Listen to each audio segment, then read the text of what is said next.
Welcome to the Movie Take Podcast, starring Zach Mansberry.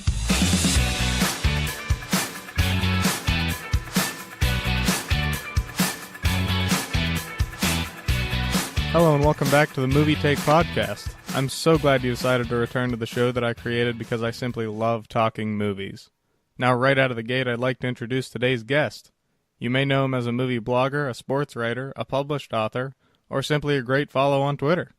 He is Andrew the Movie Guy, Andrew Garrison. Thank you so much for joining me, Andrew. How are you? I'm doing well. Nice to be here with you. That's good. That's good. You got quite the reputation there with several different outlets. Yeah, I like to keep busy. Yeah. What got you into all that? It's a good question. I guess I always, always had a knack for creativity. I loved reading novels and it got to a point where I started wanting to write my own stories and stuff. And, I trained my craft and kind of went for it. Yeah. That's an impressive list there. And especially lately, I've been very interested in your animation ladder. Oh, yes. That's that's been quite a endeavor. I don't know that I could dive back into some of the older animated movies that you've reviewed. Yeah. That's the thing with those is that there's some controversial stuff in there that you look back and say, wow, that would not fly today at all. And I try to put it in context of the time that it was created, but even then, I still have wow, no, this is too much. This is too much. But there's always positive, I can always find some positives about some of these older works. And I say, okay, focus on the positives, but don't ignore the negatives, be fair to that. That's a good call for those reviews, especially because I guess the Mouse House wasn't always what it is today. Oh gosh, no, not at all. Now with obviously the recent big thing being Comic-Con, was there any particular news that you followed out of that?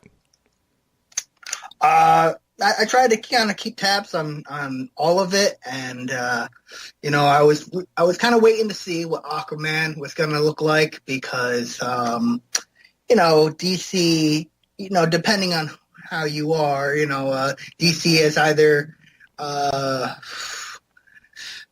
done terrible or they have kind of very mixed bag up to this point.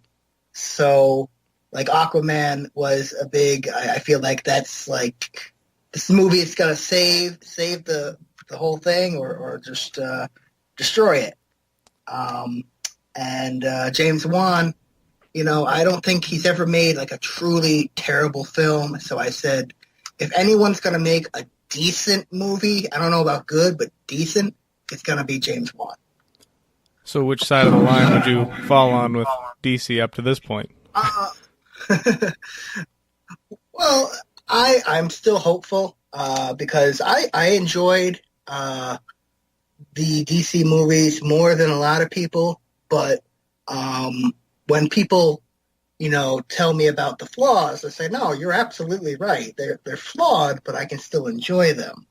And so I know some people can't get any enjoyment, and that's fair. That's, I think Batman versus Superman is the one that I just can't get any enjoyment from. Yeah, I hear that a lot. Because I enjoyed Wonder Woman a lot. And I even liked Man of Steel going back a couple of years. Yep. But just Batman versus Superman should have been great. And it was so disappointing.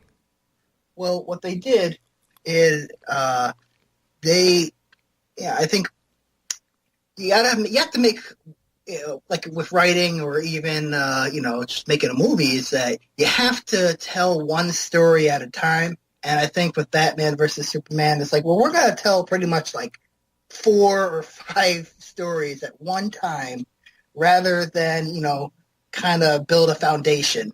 And they kind of they're all over the place. It's like, wow, you guys tried to cover everything. The cart before the horse. Yeah, including the creation of the Justice League before, yes. That's one of the big flaws of that movie. They tried to do too much too soon, and it really hurt the movie.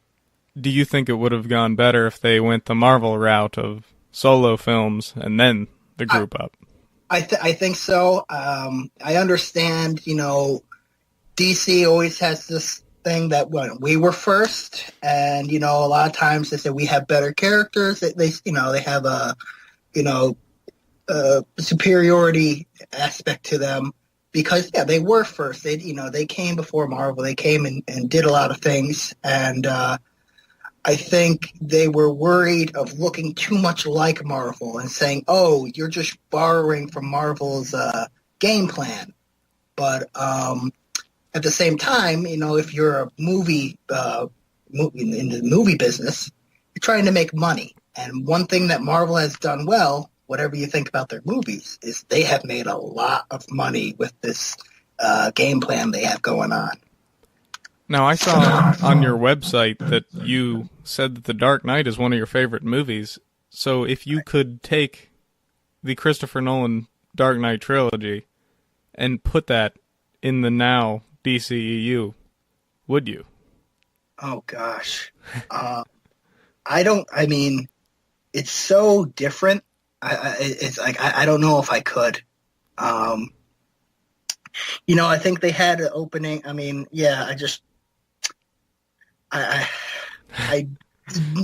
to say no. I think what they should have done, and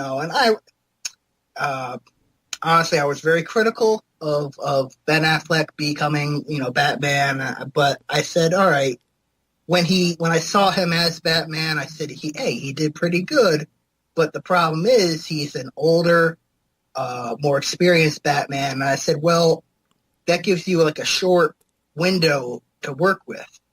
Whereas if you had a young Batman, you could make a series of, if you lock him up for let's say a 5-film deal kind of thing, and build it from that.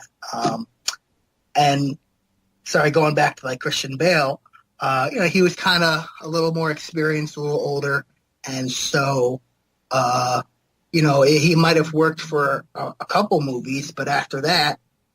It'd be, I don't know, it's okay, time for Batman to retire. So you would have leaned more toward bringing in a young guy, back to the idea of going a couple solos, introduce the character, get to know him, and then throw him in with the Justice League.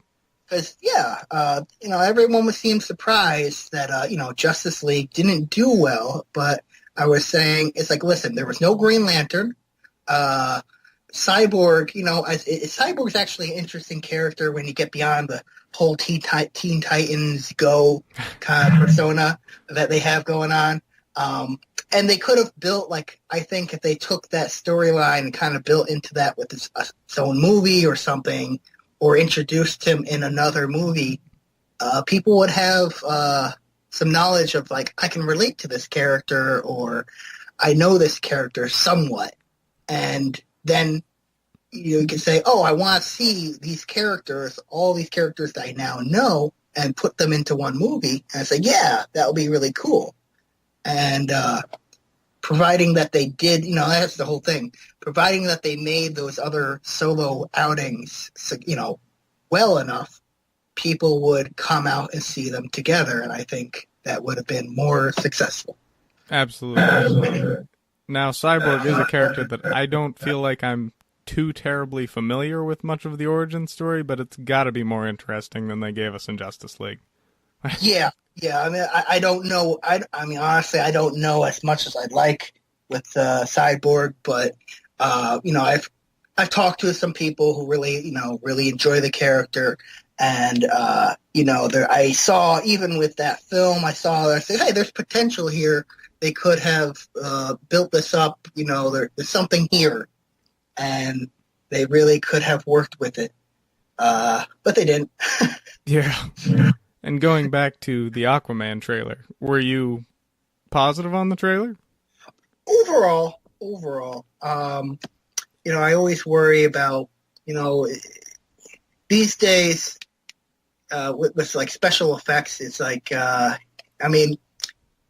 it's still got a few months for the movie, so yeah, there's all this, buffering and honing in on exactly what the special effects are going to look like. But with any movie with tons of special effects, I start to get a little concerned because they typically don't age that very well, and so it's just. I'm a little concerned about that, just not only for the present, but it also its legacy. Like going back to The Dark Knight, if you watch The Dark Knight, a lot of it is, practical effects and, stuff like that. And so it still looks pretty good, very good in some places. It aged very well. Yeah. And that isn't, I don't feel that's going to be the case with some of these other films that are so CGI, and that is my biggest concern with Aquaman. Yeah, when you put the character underwater, I guess it's going to be tough. Yeah. I mean, I understand what they're doing, but it's just, I don't know. It's just, I'm cautious. I'm cautiously optimistic, but I'm like, no, well, I'm not sold just yet. I believe that's actually the way that I phrased it whenever I saw the trailer the first time. I said I'm so sour at this point on the DCEU. I'm hopeful that it'll be good and they'll turn this thing around, but I just can't do it with some of the stuff they've been doing.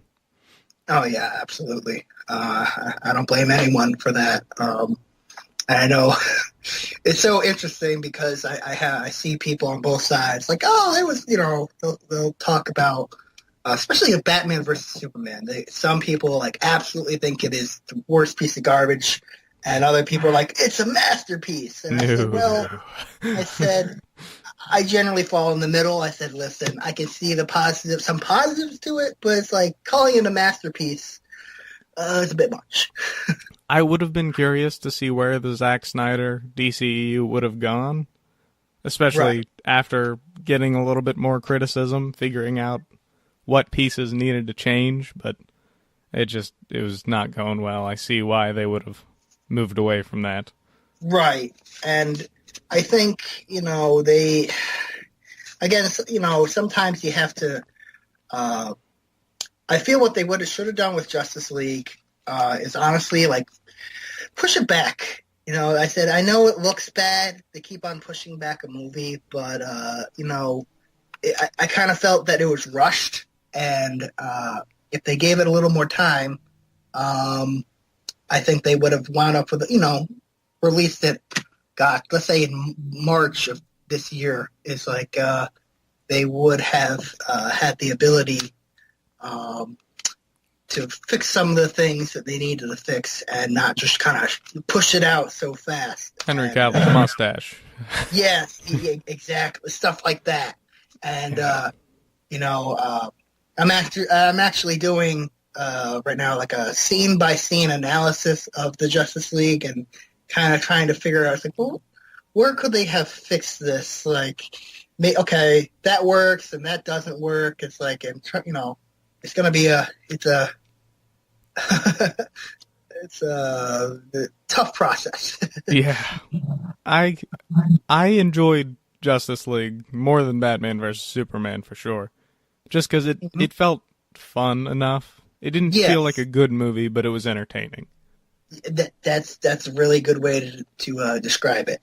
I liked, there were aspects I definitely liked about it, and I again, there were certain things like the CGI. I said, you didn't have to go all CGI. It's just trying too hard. Yeah.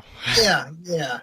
It's like, just drives me crazy when there's so much CGI but I'm not in charge of the studio. But more optimistically, out of Comic-Con, I loved the Shazam trailer. Oh yes, I was surprised. That one came out of nowhere to me. It was great. I love it because that's something that's going on with DC had kind of all these like movies and generally of the same kind of tone, very kind of depressing, borderline, depressing, sometimes really depressing.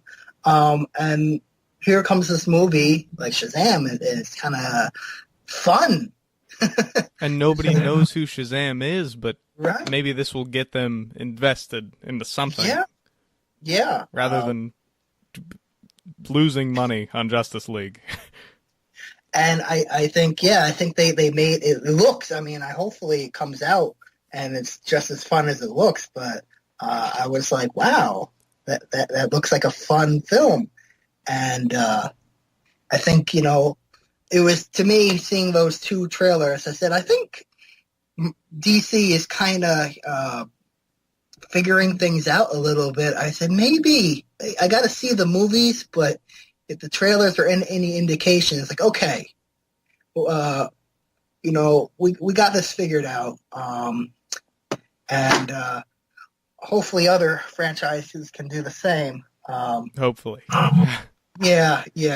So if they just listen to this podcast, maybe they'll have all the answers. Well, I understand, I go back to Marvel because, they make movies like, Thor Ragnarok and Guardians of the Galaxy and the Avengers.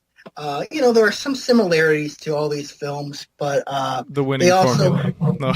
Yeah, they have a formula, but there's also like when I look at Ant-Man and compare it to the Captain America Civil War, those are two different kinds of films, and they're like two different genres really. And so kind of Marvel's been able to we can do comedy, but we can also do like a drama, like an action drama film at the same time. So we can do both. Yeah, the way that they expand the genre. Yeah, and whereas DC hasn't really, at least at this point, they haven't quite figured that out yet, and so we'll see. It's the direction that they need to move. And that's that can be said for another big franchise that keeps on having problems. I don't know if I want to go there because that's a hotbed of destruction. There's one franchise. Well, I'll just say it after I said I wouldn't. The Star Wars franchise. So you believe Star Wars has the similar problem here?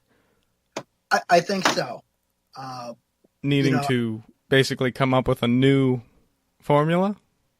I think, you can keep the, some of the similar formula that has worked in the past, but if you're going to, I think Disney was saying, we're going to release a Star Wars movie every single year. It's like, well, if you're going to release this, a Star Wars film every single year with the same formula, eventually people are going to get tired of it. And say, look what happened to Solo. I think that's part of, there's a lot of things that went with Solo, but there was there's some backlash, and it didn't really do well financially, because it's like, well, what makes me want to see this movie? What's different? People weren't really asking for it. Exactly. And I feel bad.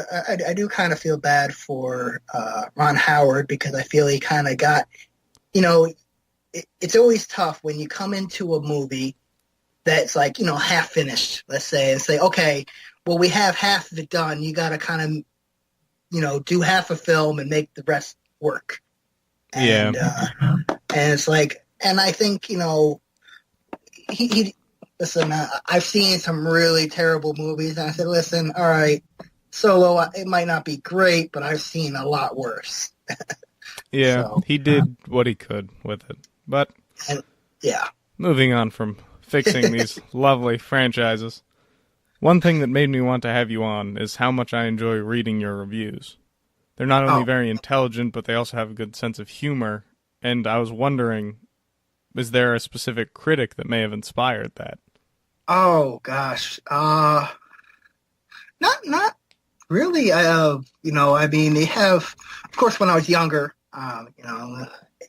show my age here, but I really enjoyed Siskel and Ebert. I guess that's a cliche answer, but I really appreciated their back and forth, and they really, when they liked the film, they really were able to show their passion for the film and what they liked about it. And more contemporary. I know he can be divisive too, but Jeremy Johns, he does a YouTube channel. Big fan.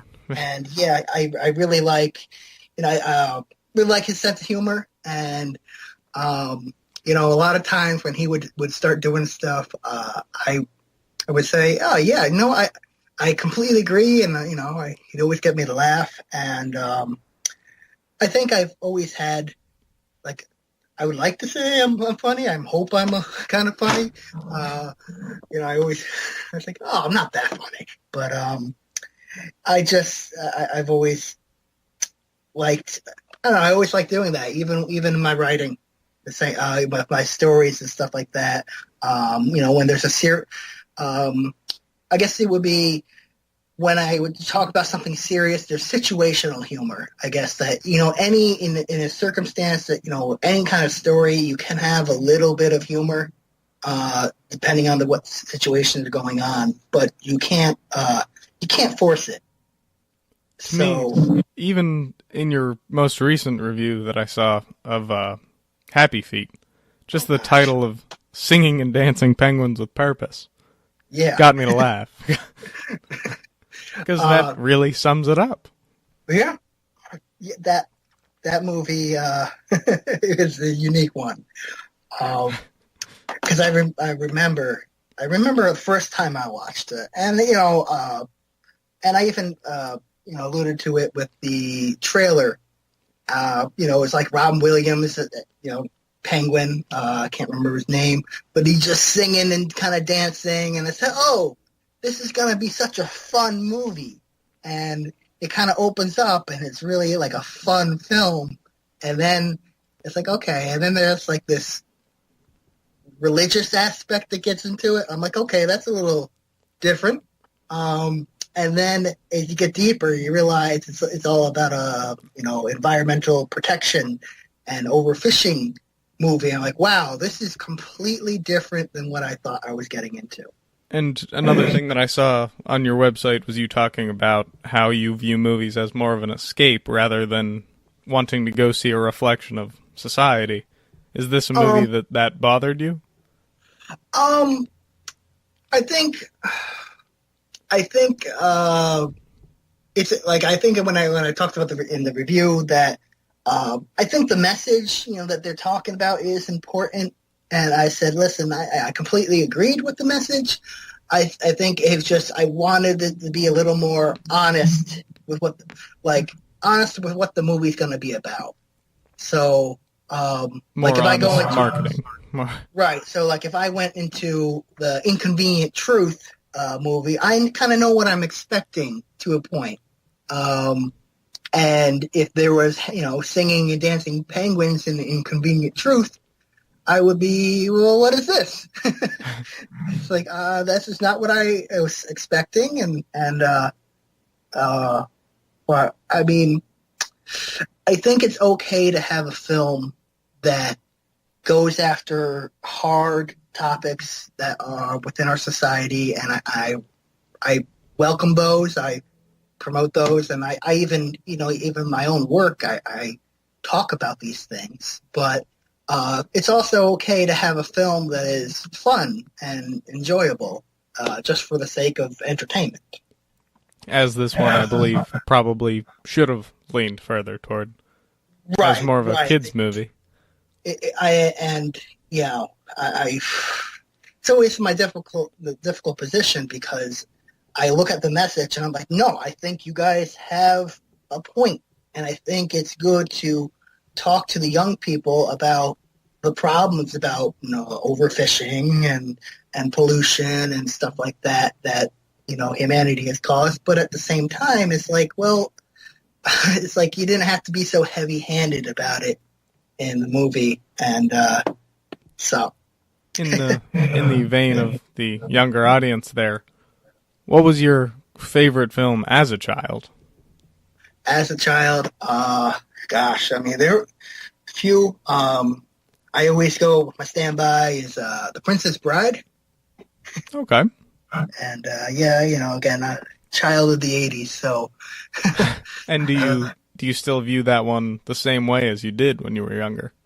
I mean, I can look at it now and say, okay, there's a couple flaws here and there, and some of the effects have definitely aged over time. It's like it's filmed from the mid-'80s, so it's not going to look as fresh as something today, but I still love the humor. I still like the characters and the acting, and the it's a feel-good movie to me. It's like, oh yeah, it feels good, and so I can still very much enjoy it. So it's more of a matured eye as a critic than it is in sense of humor or anything. Right. I mean, yeah, absolutely. Okay. And this is another one of my favorite questions. I saw on your website, actually, you mentioned that how you say different movies hit people in different ways. Yep. And how one of your guilty pleasure movies is Street Fighter. Oh, gosh. And that... Yeah. Is there any explanation as to why? I think it's one of those films that, because I grew up playing with Street Fighter, and so I enjoyed it, and I guess it's so goofy that it's just like, it's so ridiculous that I can't take it seriously, but I just laugh when I watch it, and see some of these actors like forget, but Jean-Claude Van Damme and Raul Julia, I think his name is, just to see them in these characters, I'm like, it's silly, but I can't take it too seriously, and I am really aware how bad it is. It's just, it's so bad it's good to me. I guess that's what it is. And that's always the best. Yeah, that movie. When you can accept that something is bad, but you'll love it anyway. Yeah, I think that's what I try to tell people, especially when I really break down a movie. I think I ripped on like Twilight and 50 Shades and stuff, and I would tell people, it's like, you are absolutely allowed to love these movies, for what they are. It's like, just the only thing I say is like, you can love them, embrace them, cherish them, but admit that they're not good movies. Like, when you break it down to acting and writing and stuff like that, it's like, okay, you can say you love them, but in that terms, it's like they are not, the Shawshank Redemption. They are not Schindler's List. They're not The Godfather. That is true. It's a differentiation that everybody has to kind of come up with in their own head, but... Yeah. And so, I mean, I understand, some people will think that, and I said, it's, I always try to say, well, if you do think that, it's like, listen, I will never agree, but I will accept that that's your position. And that's the best way to settle that kind of debate, I guess. Yeah, you can't force someone to change their mind. You can present, he's like, well, here's what I think, why I think you're wrong about this. I will give you facts, but you can't, say, oh, you're wrong, and that's not going to change anyone, because they will get defensive and kind of just stay in their corner. Welcome to Twitter.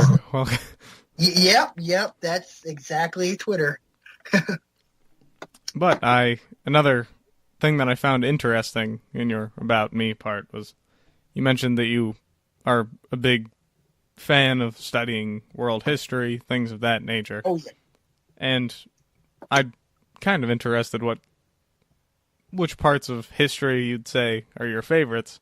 A little off the topic of movies, but along with that, just wondering if you could set a movie in a certain time in history. When would that be?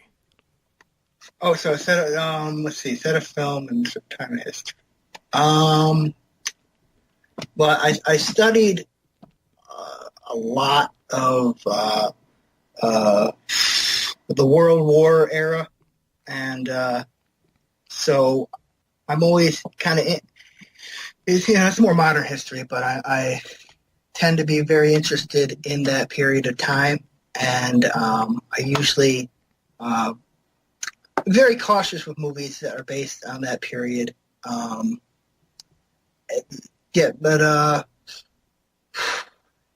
that probably is the area I know most about, and so I enjoy. There are times where I have enjoyed films that are taking place in that period that are telling personal stories about the various situations that are happening, because in that era of time, there's so much happening between the two world wars. You have a big epidemic, Spanish flu, and the Great Depression, and it's all so well documented. Yeah, and I think we have documentation like no other period in time, and but it can also that can also be problematic. I know there's been a couple movies that I say, well, I don't think that was. I think everyone has their sense of humor, but there are certain movies that I say, I feel that's in bad taste. One was the death of Stalin that came out earlier this year. Didn't catch that one. And the death of Stalin was, it was like a comedy. It was like, I guess, a dark comedy about Stalin's last days, and I just, like, for me, who had to do research paper after research paper about the genocide and stuff that Stalin, the terrible, terrible things that Stalin did, I said I didn't find it funny that they're like, oh yeah, he's executing a bunch of people. It's hilarious. No, I couldn't get behind that humor. Tasteless. And I think, I think some people say, well, if you don't laugh, you gotta cry. So I'd rather laugh than cry. And some people, it's like, well, it's late enough. It's been long enough that now we can joke about it. And I think, I don't know. It's like, it just, I never go after people. It's like, if you enjoy, if that's your kind of humor, that's fine. It's just not mine. So that sounds like similar to one that I have never actually taken the time to watch, but I've seen it's on Netflix about Hitler coming back, like in modern day, just walking around the streets of wherever. And that's one that I don't think I'd be very interested. Yeah. I just it'd be very creepy. Yeah, like that. Creative, sure, but it's a weird thing to want to make a take on today, I guess. Especially right now. So it's just like, no, I would just stay away from all that right now. Yeah. Like, seems a bit risky. Talk about stirring things up on Twitter. Yeah. Oh my gosh. It's like, forget about it. And I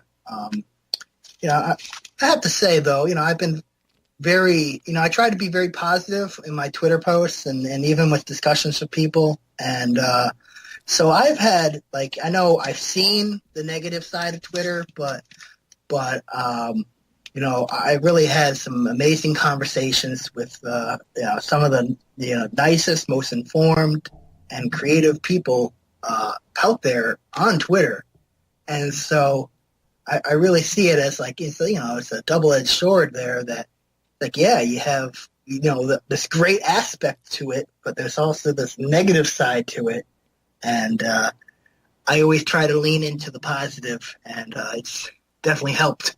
And it should be such a great place, especially for us movie fans, to be able to talk with somebody across the world. Somebody might have the same opinion, and you're all excited because you're twinning with some other guy in some foreign country, or it can be, well, maybe I can explain to this guy why I feel this way, and we'll both walk away knowing a little bit more about the other perspective. Exactly, and some of my favorite conversations have been with people that they just completely disagree with what I'm saying, and it's always fun to hear that side because I try to, I like to study. I constantly study, so I always try to see the other viewpoint because I think it helps me, see where we can kind of say, okay, we agree on this aspect, and here's where we disagree. And builds my, my reasoning for liking or disliking something. A more solid footing. An informed debate is definitely the best kind. Absolutely. Now, on to the next curious question that I've got for you here. If some tragic thing happened to every movie, every single one of them, but one that you got to pick, which one would it be? Gosh. I am going to go, I'm actually going to go with Jaws, the original Jaws movie by Steven Spielberg. Okay. Yep. I got to be honest, I would not have expected that pick. Because, I guess it's just there's so much to that movie that I can really I could analyze that movie for days, and there's just a lot to the film. And if, for example, if all the other movies were destroyed and then we had to have anything to go on to make, hopefully future movies, I said, well, Jaws covers a lot of the basics of what I hope would be in movies. So I said, use this as a guiding thing, and you can branch off and create new stuff, hopefully. Of course, I'm being optimistic. Hopefully, in that tragedy, it would remove all of the sequels, though. Yes. Oh, gosh. Yeah, I was watching Shark Week this past week, and they had Jaws 3 after one of the episodes, and I tried watching it, and I could not finish that. That was terrible. I was like, wow. Should have just left it untouched. Yeah. I understand, because as a person who writes my own creative work, that I always look at things from an artistic perspective, but I always have to remember, especially in the movie business, that it's not so much, yes, there are people who do focus on artwork, but it's about money. It's all about money. And so that's what they really want. They just want, that's why we have all these franchises to begin with. If somebody proposed to you a remake of Jaws, what would you say to them? I would, at this point, I think, at some point you can remake a film, but, I still think that Jaws holds up pretty well. With, even today, when you look at everything that goes into the film, because with the only really exception when I think about that is, some of the technology, of course, that you see on fishing vessels today is much more advanced, and, the shark I think his name's Bruce, the mechanical shark they use, is, he doesn't look great. It's like, all right, he doesn't look great, but the elements of the characters, I think, and what is being discussed, I think, is very profound still. And I think at this time I would say no, but there is stuff that talks about, I think in the movie, the bombing of the Indianapolis, I think it is, in the film. They talk about, oh gosh, what is it? Wow, I can't remember his name in the film. But one of the characters is talking about how they survived the bombing and sinking of the Indianapolis. And I think in the future, as history, continues to move along, that might be more and more obscure. And so, whereas one could insert something more relevant. Yes. And, but, I think with any remake, any remake is possible, but you have to, I think you look to the original source material and say, okay, there's certain aspects, there's certain themes that I really appreciate, and I want to maintain that and maybe create something a little different, create something new, not a carbon copy of it. And definitely something to proceed with caution. Yes, absolutely. Wouldn't want to touch that and mess up. Yeah, and there's a lot of films that kind of miss that point for one reason or another. A lot of remakes that do that. Yeah. But now if somebody told you for absolutely free you could get some really cool prop, whether it be Bruce the Mechanical Shark or the Millennium Falcon, the DeLorean, something totally awesome that's a prop from a movie that you absolutely love, that you would love to own, what would it be? It would actually be the Xenomorph from Alien. Wow. That'd be kind of terrifying. That it would be terrifying, but it's just it's designed, the design of that thing is so nightmarish and fascinating that I was like, I would love to kind of just study it and just be, just to have it around. Definitely be cool to show your friends, but yeah. It's like, this is the original. This is, not the CGI version from the last movie, which I'm not going to say anything about. But more franchises that could stand to be fixed. Oh, gosh, yeah.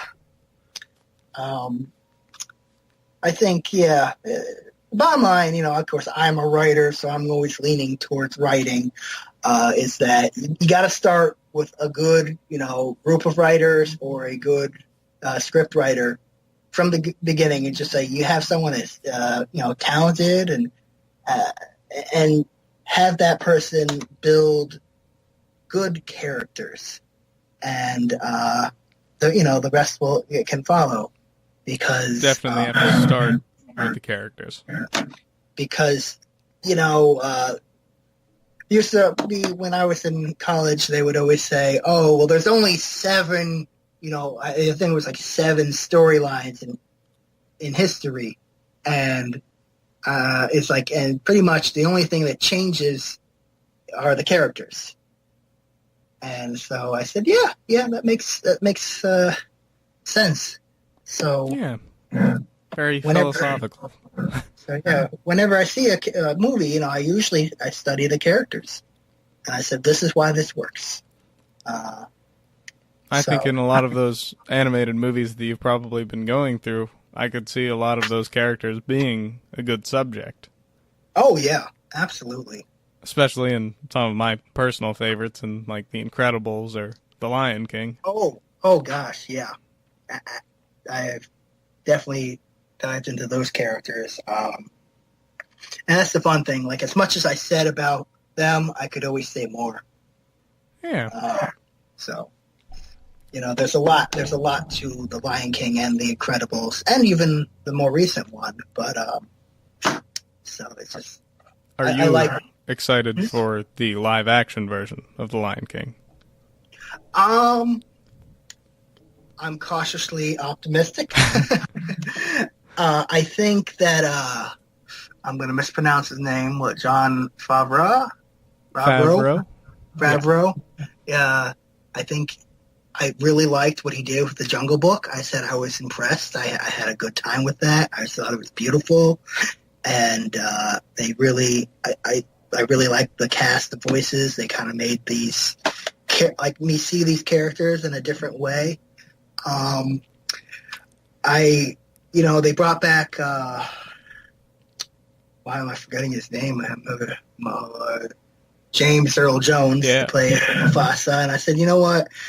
I mean, I could see someone wanting someone different, but for me, I can't imagine anyone else playing Mufasa. It's just so defining. I can't see it. I think that character, along with just Jeremy Irons, would have been one that I think it just, you need that. Yeah, absolutely.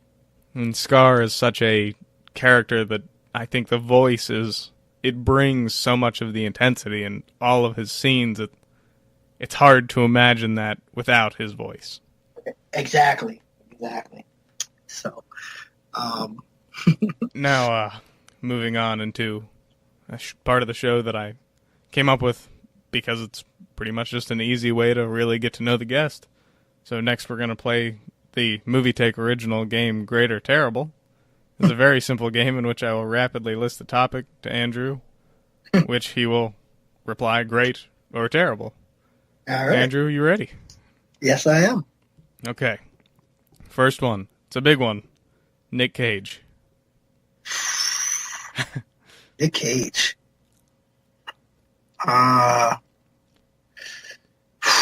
Gosh.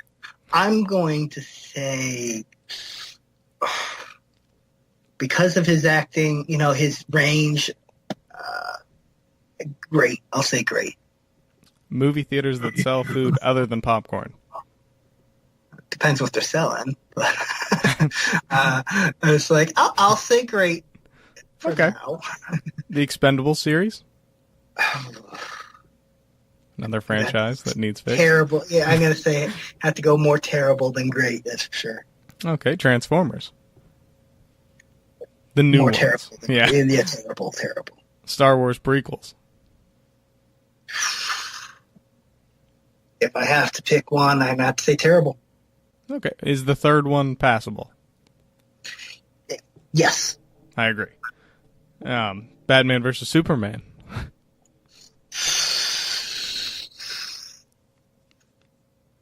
If I had to pick one, I gotta have to say terrible.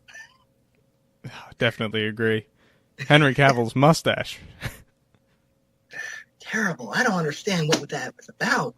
In all of its glory. But we can now see it in theaters with Mission Impossible. Oh. People that clap for a movie in the theater. It's very, like at the end of a film. Yep. I'm gonna say, terrible. I'm gonna lean towards terrible. Have you ever clapped for a movie in the theater? Not at the end. There was one. Actually, it was the Godzilla, the recent Godzilla movie, 2014. There was a scene in that movie that I was like so excited and it was so amazing. I clapped, but I felt good because I was the only. Everyone else was cheering and clapping at the same time. So mob mentality. Yeah. But generally, I don't like it. Okay. Seeing movies alone. I'm going to say, in most cases, great. It's one I got to get used to here. Yeah. It's one of my favorite movie-going experiences was actually seeing The Avengers on opening night because everyone was so, energized and positive, and Everybody's friends. everyone was just so ready for it. And it was a wonderful, the crowd was really into the movie, and I really liked, having that energy and just being part of that. But when you get away from the big blockbusters, I usually like to kind of think about a film and what's it trying to do, what are the themes, what are the the concepts coming through, and you can't do that with tons of people around. That is true. Now, the Movie Take podcast. Great. Appreciate it. Children's birthday parties. Oh gosh, oh, terrible. I think that's going to be a consistent response to that one. Die Hard. The original? Just the original. Just the original? Great. Is it a Christmas movie? Well, I think it happens on Christmas, so I still say that, yeah, it counts as Christmas movie. Absolutely. Nickelback. Terrible. Thank you. Socks with sandals. Terrible. What's the point? Movie theater popcorn. Honestly, terrible. Whoa. Yeah, I when I watch movies, I guess I'm going to sound like a snob here, but I air pop my own popcorn, and I'm like, nope, nothing beats that. Wow. I'm stunned. I didn't know people didn't like movie theater popcorn. I was like, nah. Okay. Wow. It doesn't help it. It's like, oh, it's $10 for That's one. True. It's one just small. part of the experience. It's like paying $50 to see a movie. Now the next one, obviously in a lot of trouble. Movie Pass. I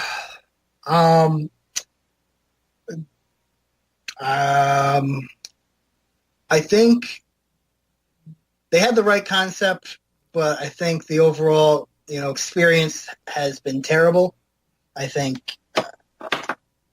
So I guess, it depends. Like the actual thing, I think people are going to take the mistakes of Movie Pass and they're going to improve upon it and create something bigger and better. Improving a broken system. Yes. Okay. Now, Michael Bay.